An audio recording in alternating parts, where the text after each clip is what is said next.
When you think of the Middle Ages, you might imagine knights, castles, or great battles. But for most people, survival wasn't about wars or kings. It was about the cold. Medieval winters were long, bitter, and often brutal. Imagine nights without heating, food supplies that had to last for months, and families huddled together, hoping their grain wouldn't run out before spring. In this story, we'll explore what winter really meant for ordinary people. The endless chores, the desperate hunger, and the small traditions that helped them endure. By the end, you'll see how the freezing season shaped not just daily life, but the very rhythm of medieval history. Chapter 1. The Coming of Winter, Preparing for the Cold Months.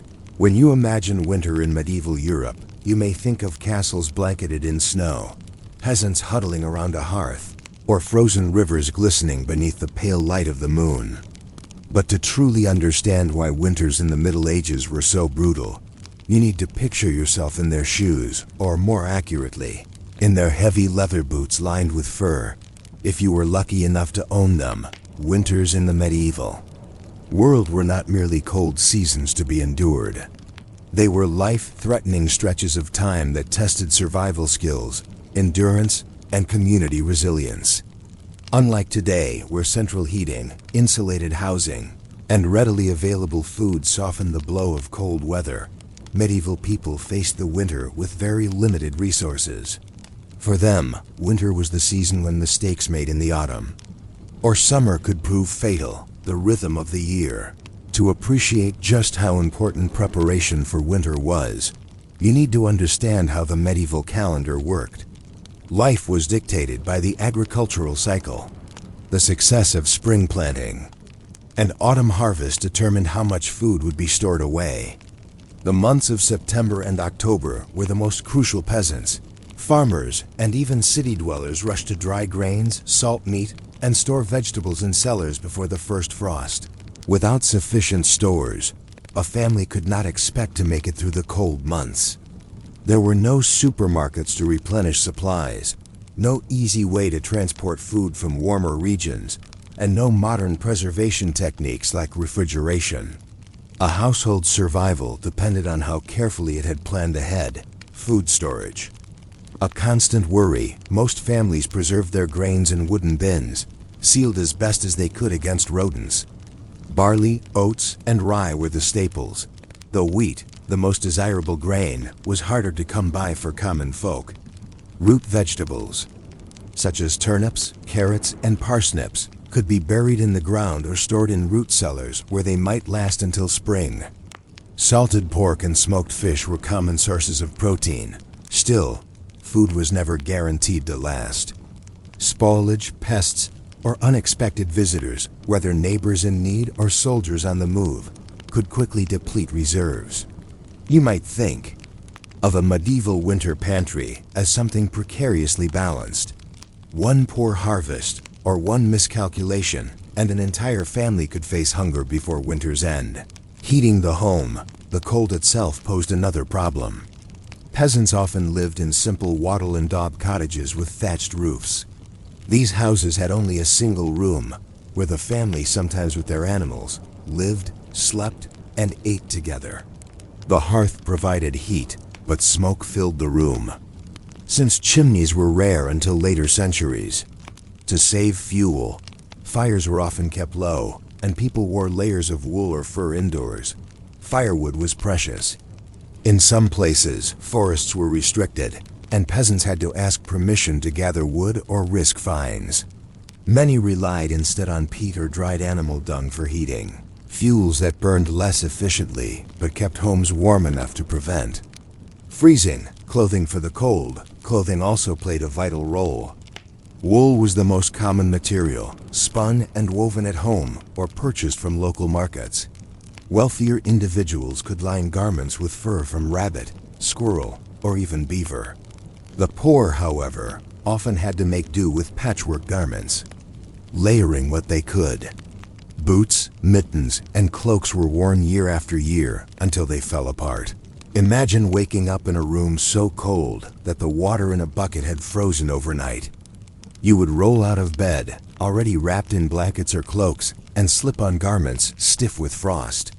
This was a daily reality for many during medieval winters. Community survival.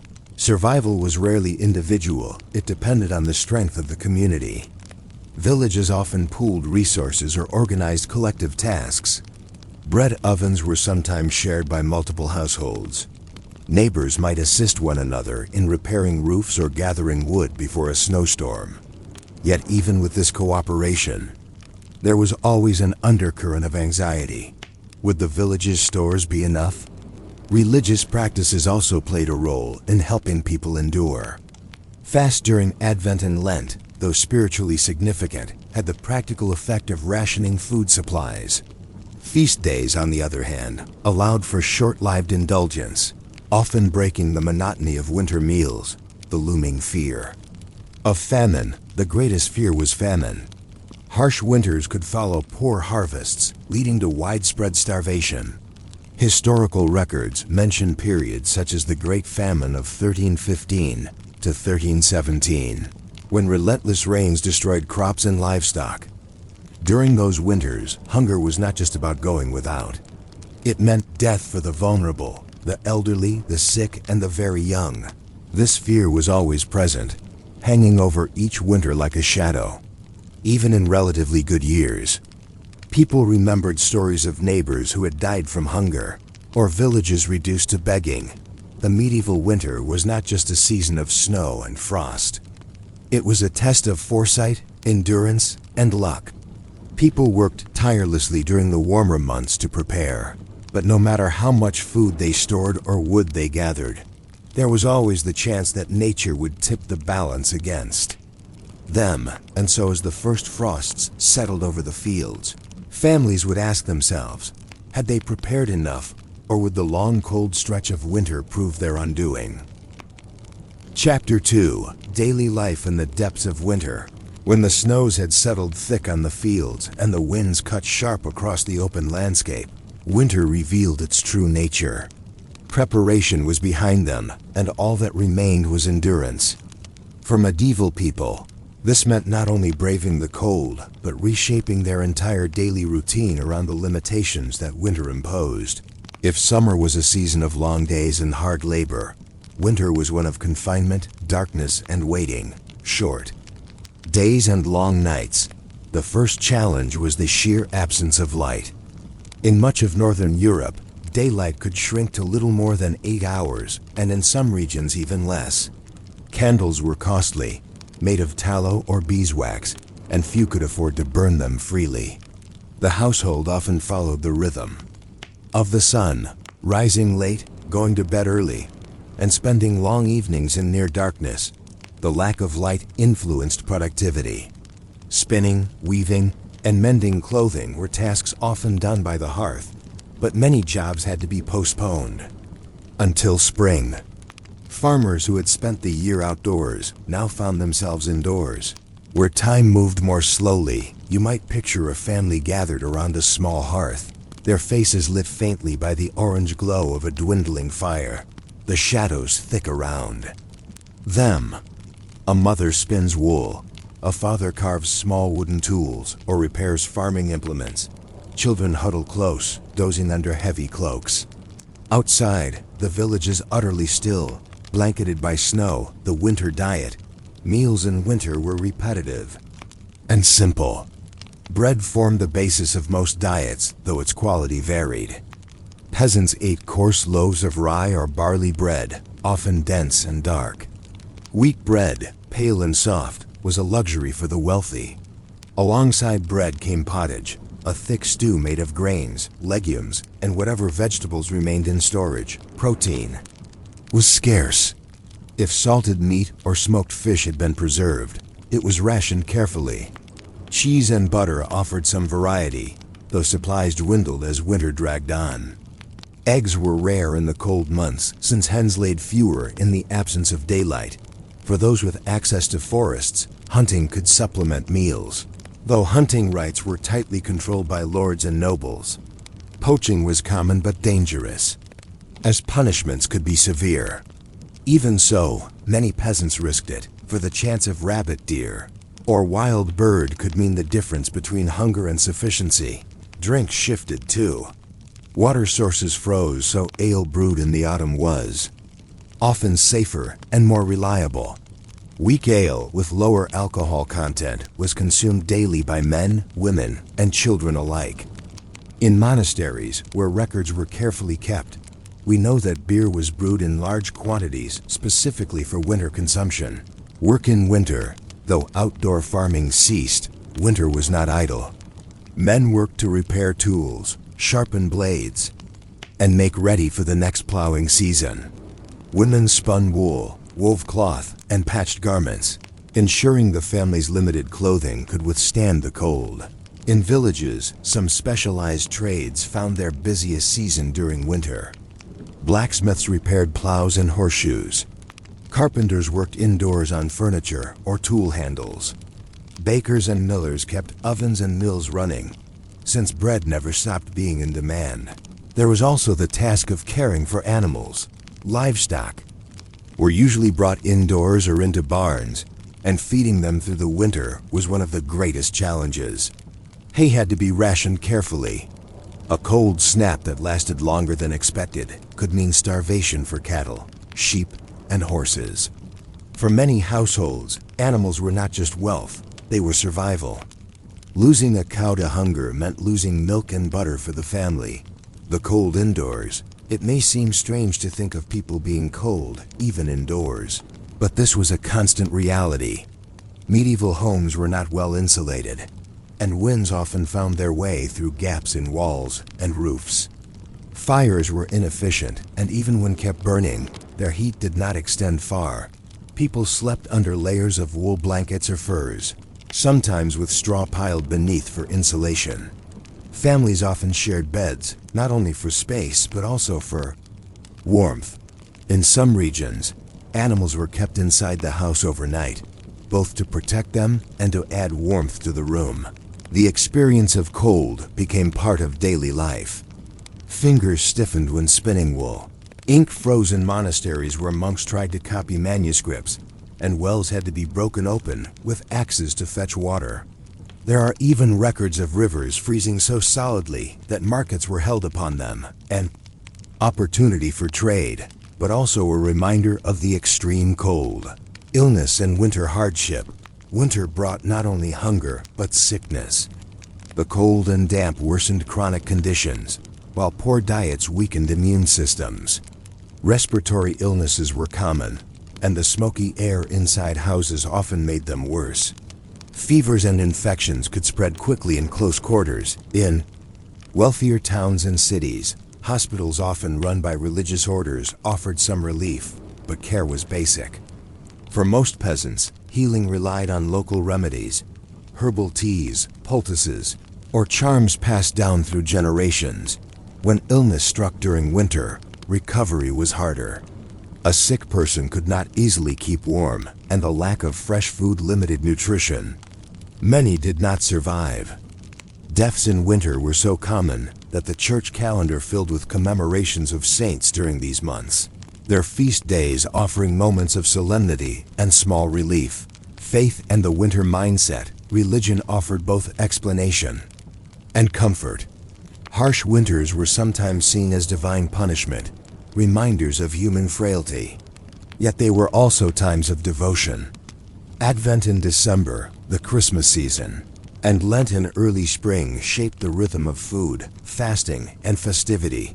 Churches became gathering places, offering not only spiritual support, but also community warmth. Sermons reminded villagers that winter would pass, and with it came the promise of renewal. In monasteries, monks continued their strict schedules, praying through the cold nights and preserving manuscripts by flickering lamplight. Social bonds and storytelling. With little work to do outdoors, long evenings encouraged social interaction. Families gathered by the hearth to share stories, tell folk tales, or recite genealogies. In noble halls, minstrels performed songs, while peasants relied on oral tradition to pass the time. Winter storytelling was more than entertainment. It preserved culture. Myths of harsh winters, cautionary tales of hunger, and even humorous anecdotes about village life were passed on during these quiet months. In this way, winter became not just a test of survival, but a time of reflection, memory, and continuity daily. Life in the heart of medieval winter was slow, repetitive, and hard. Meals were plain, homes were cold, and illness hovered constantly. Yet within this bleakness, people carved out small routines and comforts. Spinning wool, sharing stories, gathering in churches, or drinking weak ale by the fire. Winter was endured not in grand gestures, but in these small, steady acts of survival. But the question remained, what happened when survival was not enough? What became of communities when the winter turned from hard to catastrophic? Chapter 3. When winters turned deadly, winter was always difficult, but in some years, difficulty deepened into disaster. A poor harvest, a sudden cold snap, or an early frost could transform the season from a slow endurance into a crisis of hunger, death, and despair, where Section 1 described preparation and Section 2 captured daily life in winter.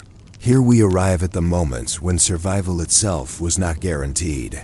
The thin line between enough and nothing, for medieval communities, margins, were slim.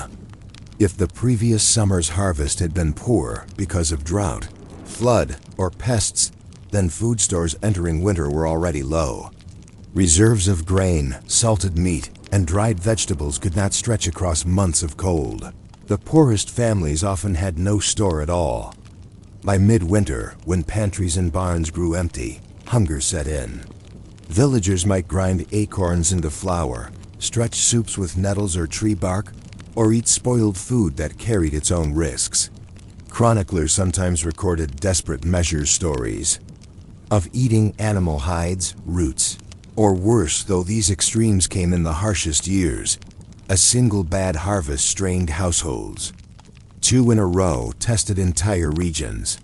And in the early 14th century, Europe faced exactly that. The Great Famine of 1315 to 1317, perhaps the most infamous example of winter devastation, came with the Great Famine of 1315 to 1317, when relentless rains ruined crops across much of northern Europe. Grain rotted in fields, hay supplies dwindled, and animals died from disease. By the winter of 1316, the situation was catastrophic. Prices for bread soared. Horses and cattle starved, which meant fewer plows for the following year. Communities that relied on river transport saw their routes disrupted by swollen waters and ice. Chroniclers tell us that people ate whatever they could: cats, dogs, even carrion. Entire villages were abandoned as survivors fled in search of food. The death toll was immense, millions across Europe. Winter had always been hard, but in these years, it became almost apocalyptic. The famine showed just how fragile medieval society could be. Without global trade networks or large-scale food storage, people lived harvest to harvest. And when the weather failed, so too did their survival. The Little Ice Age and bitter seasons, beyond specific famines, climate itself played a role in shaping medieval winters. Historians speak of the Little Ice Age, a period beginning around the 14th century and stretching into the 19th, when Europe experienced cooler temperatures overall. Longer, harsher winters became more common. Rivers froze solid famously. The Thames in London hosted frost fairs, with vendors setting up stalls directly on the ice. But the novelty of skating and feasting masked the deeper truth. Colder winters meant shorter growing seasons and greater vulnerability to famine. Communities adjusted as best they could, planting hardier grains like rye instead of wheat, or shifting diets toward preserved foods. Yet these adaptations did not erase the constant fear that one winter too many could bring ruin. Hunger and social order. Hunger did more than thin bodies, it tested social bonds. In years of shortage, tensions rose between peasants and their lords. Taxes and rents were still demanded, even when families could barely feed themselves. Grain merchants who hoarded supplies for profit were accused of cruelty, sparking riots in towns. Some communities turned to charity, with churches and monasteries distributing bread or soup. Others turned inward, with neighbors banding together to share what little they had. But in the hardest times, desperation eroded trust. Theft increased, fields were raided, and villages sometimes expelled those they could not feed. Medieval laws reflected this tension. Harsh penalties for stealing. Food were common, and accusations of hoarding could bring violence upon wealthier households. In this way, winter was not only a test of survival, but also a test of justice. Death in the winter months. Mortality in winter rose for predictable reasons: hunger, cold, and illness. Children and the elderly were most at risk. Cemeteries filled quietly during these months, though death was so expected that it rarely left the kind of dramatic record wars or plagues did. Yet the silence of winter deaths shaped communities profoundly. Families shrank, fields were left untended, and oral histories often noted winters by the losses they brought. In the annals of monasteries, entries such as "a bitter winter" and "many perished" appear frequently. These simple words mask profound grief. In some places, traditions arose to honor those lost in the cold season. Candlelit processions, prayers for the dead, and small tokens left at burial sites marked winter as not only a season of hardship, but also of remembrance. Coping mechanisms and hope. Despite these dangers, people found ways to endure. Communities stored food communally in some regions, lessening the risk of individual households starving. Nobles sometimes reduced rents or distributed grain in particularly bad years. Acts, both charitable and practical, since dead peasants met untended. Land religion offered another coping mechanism. Preachers often interpreted harsh winters as trials meant to strengthen faith. The cycle of the church calendar reassured people that after the long nights of Advent, Christmas would come. After the fasting of Lent, Easter would return.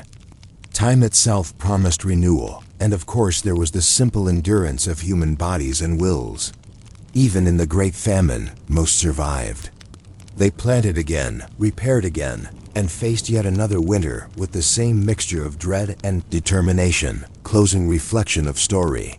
The medieval winter was more than just a season of snow. It was a force that shaped society.